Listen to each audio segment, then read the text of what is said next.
Os benefícios e o uso pacífico da energia nuclear estão neste segundo programa, que trata de um tema nada simples e pouco conhecido dos brasileiros. O Repórter Senado de hoje explora as áreas da ciência que evoluíram com as tecnologias nucleares. Pedras que se transformam em joias, alimentos que preservam a qualidade durante anos. Tudo graças às técnicas de irradiação. Vamos conhecer o mercado dos produtos irradiados, os equipamentos que os pesquisadores brasileiros usam nos estudos para a nutrição, na agricultura, para descobrir novas terapias de tratamento do câncer. Os avanços da medicina e o projeto de construção do primeiro submarino nuclear brasileiro também estão no programa de hoje. O repórter Hermes Coelho visitou os centros de pesquisa e nos mostra que, controlando os riscos, os especialistas acreditam que as tecnologias baseadas na energia nuclear representam um caminho seguro para a ciência.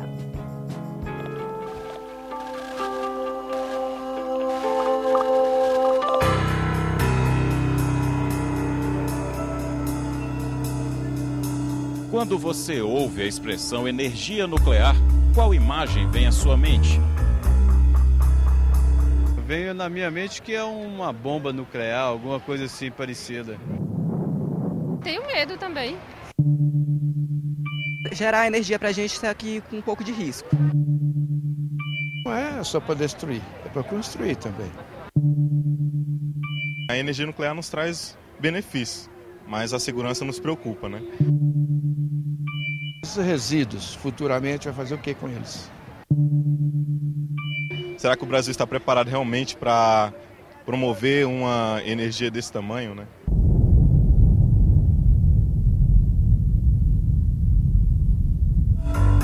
A ideia de perigo nos faz esquecer dos inúmeros benefícios do uso pacífico da energia nuclear.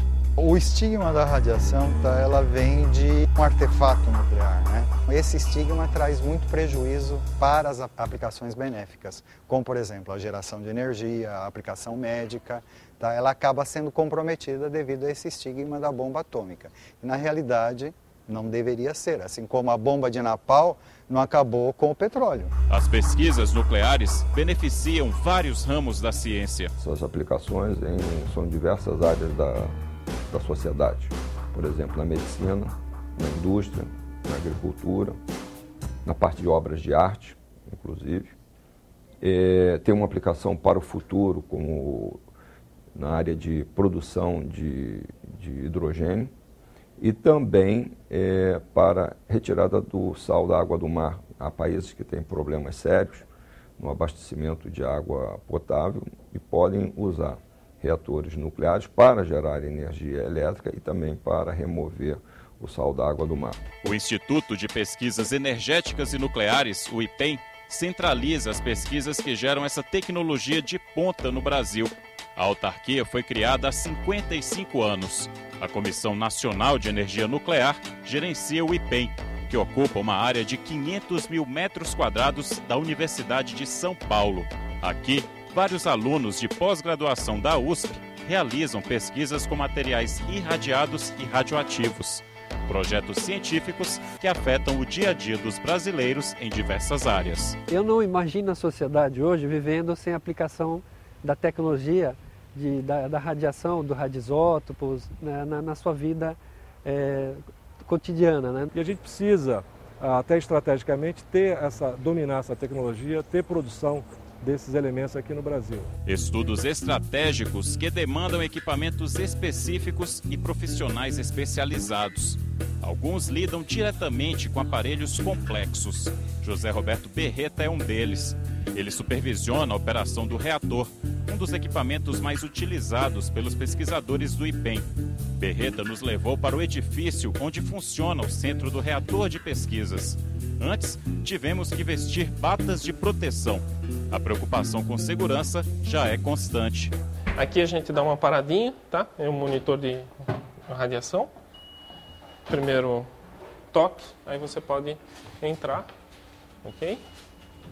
Então, a gente está especificamente onde, então, Berreta? Nós estamos aqui na sala de emergência do reator é aqui que concentra todas as informações no caso de um evento que ocorra no reator, seja ele radiológico ou, por exemplo, um incêndio. É daqui que a gente vai entrar em contato com Defesa Civil, com o Corpo de Bombeiros, com a equipe de proteção radiológica, caso a gente necessite de auxílio. Não existem janelas dentro do prédio. Parece uma prisão. O ar que sai daqui é monitorado para evitar contaminação externa em caso de acidente. Você mantendo o prédio em depressão, você tem certeza que o ar está saindo pela chaminé e está sendo monitorado. Você não tem escapes por portas, tá? E nem por janelas, uma vez que o prédio não tem janela. Berreta nos leva primeiro à sala de controle, onde técnicos do Instituto coordenam as medidas de segurança e os procedimentos de irradiação. Ao lado, paredes de chumbo espessas protegem o reator. É nele que ocorre o processo de fissão do átomo, quando o núcleo do urânio 235, um combustível radioativo, é bombardeado com nêutrons, gerando energia e mais nêutrons. No fundo da piscina do reator, o urânio é protegido por finas placas de alumínio. Ao redor dele, são colocados os materiais de pesquisa e os produtos que o IPEM desenvolve. O reator do IPEM é um reator de pesquisa e ele é diferente dos reatores das usinas de Angra 1 e 2. É que aqui o importante não é gerar energia elétrica, e sim aproveitar o fluxo de nêutrons que surge com a fissão dos átomos de urânio. Não é isso, Berreta? Exatamente. No meio desse azul aí, que a gente chama de efeito Cherenkov, eu tenho uma nuvem de nêutrons. Então, para você ter uma ideia, se eu fizer uma janela de 1 centímetro quadrado e contar quantos nêutrons atravessam essa janela, eu vou chegar a um número de 10 elevado a 13 nêutrons por centímetro quadrado por segundo. É um fluxo alto e esses nêutrons, o que ocorre? Eles não têm carga, o nêutron não tem carga, então ele pode incidir sobre um átomo que antes não era radioativo e provocar reação nuclear e transformar esse átomo radioativo em algum material radioativo. Como é que vocês fazem para capturar esses nêutrons? Eu coloco a amostra em tubos de alumínio, tá? A amostra fica dentro, por exemplo, telúrio, né? Ele é soldado, aqui tem uma tampinha de alumínio, ele é soldado e vai então no meio dessa nuvem de nêutrons. Tá? Permanece lá durante algum tempo e depois esse material é transferido para os laboratórios de produção de radioisótopos. O processo de fissão nuclear gera muitos produtos. O brilho azul do efeito Cherenkov tem levado adiante pesquisas em várias áreas. Marina Vasconcelos obteve resultados importantes em pesquisas sobre poluição atmosférica na cidade de São Paulo. Outro estudo é na área de nutrição. Existem elementos que todo mundo conhece, o cálcio, importante para a nutrição, o ferro, que fazem parte do nosso metabolismo. E existem concentrações mais altas. Outros, extremamente importantes também, em concentrações muito mais baixas, como o selênio, por exemplo, que é um elemento que tem um papel na saúde, mas existe em concentrações pequenas. Então, nós estamos, por exemplo, caracterizando esses elementos traço no leite materno e comparando com essas fórmulas infantis, para verificar se existe uma diferença tão considerável no leite materno. Os estudos que usam o reator têm etapas bem definidas. Os materiais são preparados para chegar ao fundo da piscina. No caso de alimentos, como este peixe, os pesquisadores separam as partes comestíveis. Os pequenos pedaços são colocados no liofilizador, um aparelho que resseca as amostras. Nós vamos secar a amostra, tá? Secando a amostra, ela vai ficar num pozinho e a gente tritura ele depois no liquidificador. Depois de triturado, moído, a gente leva nesse peneirador, onde eles vão separar, esse equipamento separa o tamanho de partículas. O que nos interessa são as partículas bem fininhas, bem pequenas, e aí a gente pesa e manda para o reator para ativar e depois fazer a análise. As amostras são separadas, identificadas e pesadas antes de serem levadas ao reator. Elas precisam ficar em tamanho reduzido para evitar distorções nas análises. Cada etapa exige cuidado meticuloso. Após a amostra sofrer tratamento, limpeza, remoção das partículas e liofilização, a amostra seca, em forma de pó, ela é condicionada em um invólucro de polietileno e também nós realizamos a preparação de padrões sintéticos de elementos. Nesse caso, os elementos são de interesse ao sódio e o magnésio. Nós pegamos esses 2 invólucros, acondicionamos em outro invólucro de polietileno e este é colocado dentro desse dispositivo de plástico conhecido como coelho. Agora nós podemos realizar a irradiação. A equipe da doutora Marina controla o equipamento que transporta para a piscina do reator o coelho, este pequeno invólucro com a amostra. Como lida com materiais radioativos, o aparelho tem proteção reforçada. Quando a amostra retorna ao laboratório, um técnico mede os níveis de radioatividade. Somente depois disso, é possível retirar o material, que passa pelo espectrômetro de raios gama para ser medido. Então, a base do nosso trabalho é obter as concentrações desses elementos, pequeníssimas concentrações, nos vários tipos de amostra. Aí você vai ter uma outra etapa de interpretação desses dados. Não é suficiente você ter as concentrações. Muitas vezes você vai ter que utilizar métodos estatísticos bastante sofisticados para você poder analisar esses dados. Para você saber, por exemplo, no caso da arqueologia, se um determinado grupo que fabricou uma cerâmica, se ele tinha uma rota de comércio com outro grupo e se o material que eles utilizavam vinha da mesma fonte. Então você vai ter um número enorme de dados que você vai ter que fazer as comparações.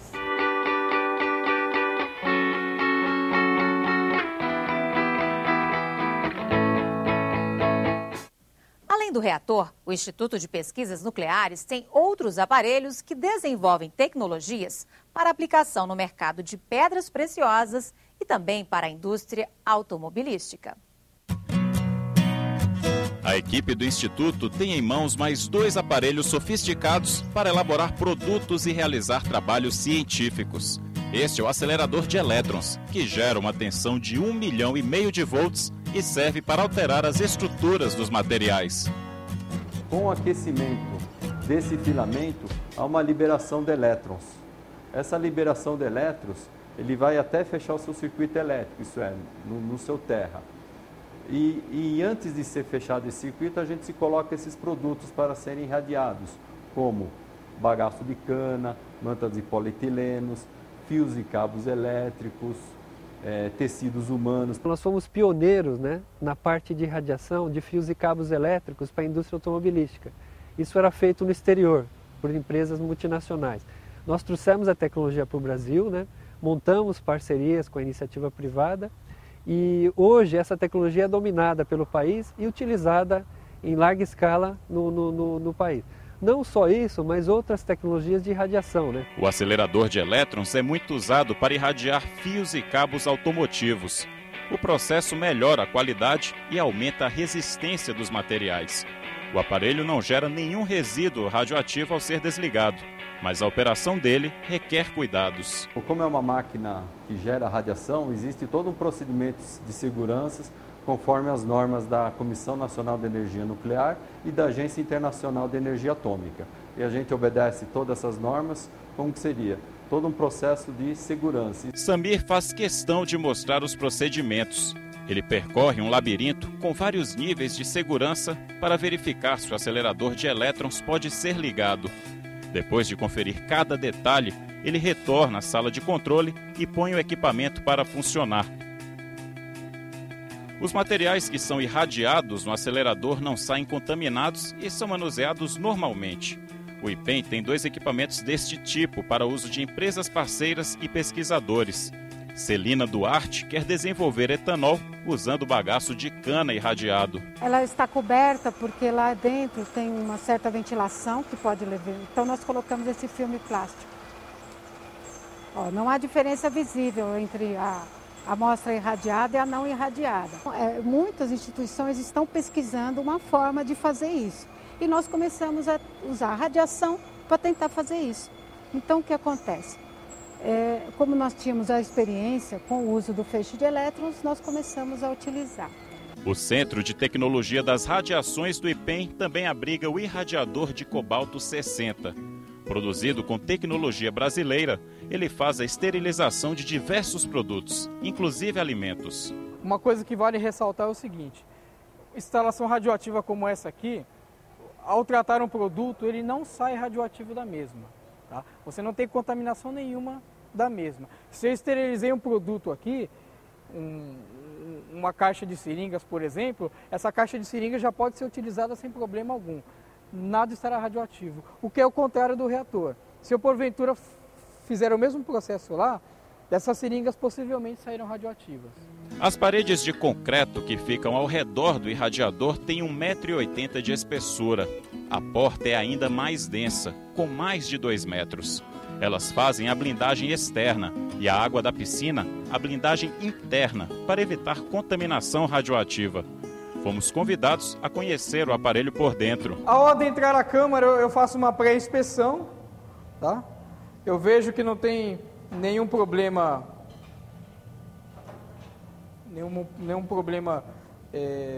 físico aqui, aí está liberada para a operação. O cobalto 60 fica no fundo da piscina do irradiador, onde é visível a luz azul do efeito Cherenkov. Durante o processo de esterilização, o combustível é erguido por controle remoto para irradiar os materiais. Alimentos e utensílios usados em hospitais são irradiados dentro de equipamentos como este aqui. É a maneira mais segura de garantir a total esterilização. O irradiador é importante em outro mercado, o de pedras preciosas. Essa é a ametista bruta e a ametista lapidada. Aqui você tem o honey bruto e o honey lapidando. É a radiação que muitas vezes cria as cores que hipnotizam homens e mulheres no mercado de alto luxo. Este pesquisador considera o quartzo um bom produto para receber o beneficiamento radioativo. Ela, depois de irradiada, ela tem apresentado uma boa qualidade na cor, uma alta estabilidade também na cor. E também porque o quartzo, depois de irradiado, ele tem uma ampla variedade de cores. Então isso, e o quartzo também é um mineral que é muito abundante em todo o território brasileiro. Tá? Ele tem um baixo valor comercial no estado bruto, né? E quando irradiado e adquirindo cor, né, ele agrega um valor muito alto, mais ou menos em torno de 300%.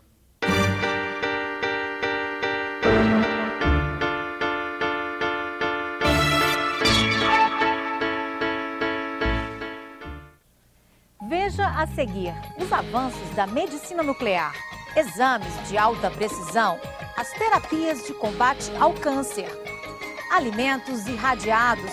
Você experimentaria um peito de frango preservado há 11 anos? É uma das curiosidades do programa de hoje que você pode conferir também no portal do Senado na internet.